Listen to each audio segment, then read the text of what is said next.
বেলা দেখি খাবারগুলো কত দূর রেডি হলো, তো এদিকে আমার ফিশ বল রেডি হয়ে গেল। আর স্টলে যাবে চিকেন মোমো, সেটাও রেডি অনেকটাই হয়ে গেছে। এদিকে আমার ড্রাই চিলি চিকেন যাবে, এটাও রেডি হতেই থাকবে লাস্ট অবধি, যতক্ষণ আমাদের গেস্ট খাওয়া দাওয়ার জন্যে কাউন্টারে দাঁড়িয়ে থাকবেন ততক্ষণ আমরা করেই যাব। মাল শেষ হয়ে গেলে আবার মাল আসবে, আবার তৈরি করা হবে, যেন না খেয়েও একটা লোক না যায় সেই রকমই রোজের ব্যবস্থা থাকে। এদিকে আমার গরম গরম জিলেবি খুব সুন্দর করে কলকাতা থেকে মহারাজজি এসেছেন আর ইনি তৈরি করছেন। আর লাস্ট অবধি জিলেবিটাও বাসন কেশর রাবড়ি জিলেবি আছে, তা লাস্ট অবধি আমার এরকমই ভেজে গরম গরম যেতেই থাকবে। সে রাত 11টা বাজুক 12টা বাজুক, টাইম নিয়ে কোনো অসুবিধে নেই।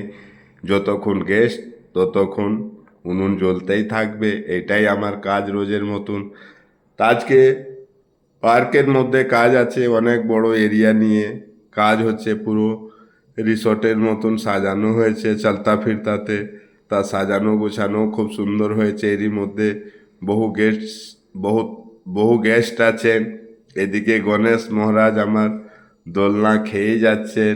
তা আমরাও এখান থেকে ওখান অবধি যত দূর ছড়িয়ে ছিটিয়ে কাজ আছে সব এক জায়গায় জড়ো করতে চাইছি। এটা আমার সন্ধেবেলার খাবার। এদিকে স্যালাড কাটা হচ্ছে, এর অনেকটা কাটা রেডি হয়ে গেছে। তা স্যালাডটা আমি রোজের মতন লাস্টেই কাটি। এইদিকে আমার ফিশ রোল রেডি হচ্ছে কোটিং করা। এরপরে আমার তন্দুর পিজা নান যাবে। তাই এদিকে রুটি ভাটিতে সেঁকা হচ্ছে, এক একটা করে বাইর করা হচ্ছে। তা রুটিটা দেখেই বুঝতে পাচ্ছেন কত সুন্দর রুটি আছে তন্দুর নান। তাই এখানে ডবল কোটিং করে রোলটা তো অনেক আছে, তাই এরা করতেই থাকবে।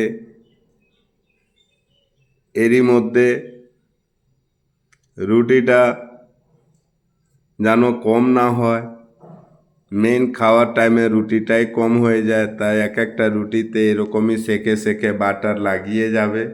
আর খুব সুন্দর রুটিটাকে যেন ঠান্ডা না হয় হটপটের মতন রাখা হবে। একটা হটপট এখানে রাখা হবে একটা খাবার টেবিলে। তা রুটির সাথে পনির মাশরুম মশলা যাবে। এইদিকে আমার বাসন্তী পোলাও যাবে, সেটাও রেডি আছে। এদিকে মাটন যাবে, ওটাও রেডি আছে। আর এইদিকে মিক্স ফ্রুট চাটনি আছে, এটাও যাবে। তা অনেকটাই খাবার আমি উপরে তুলে দিয়েছিলাম, তা অনেকটাই জিনিস রান্না হয়েছে। তো এখানে এবার সব খাবার দাবার ক্যাটারিংওয়ালা দাদাদের উপরে ছেড়ে দিলাম, শুধু আমরা গরম করে দেবো। আর এদিকে আমার বরুণদা রোজের মতন বসে গেছে, হট গোলাপ জামুন লাস্ট অবধি তৈরি হতে থাকবে। যতক্ষণ আমার ছানা আছে আর গেস্টও খাবার শেষ, আমার গোলাপ জামুনও করার শেষ।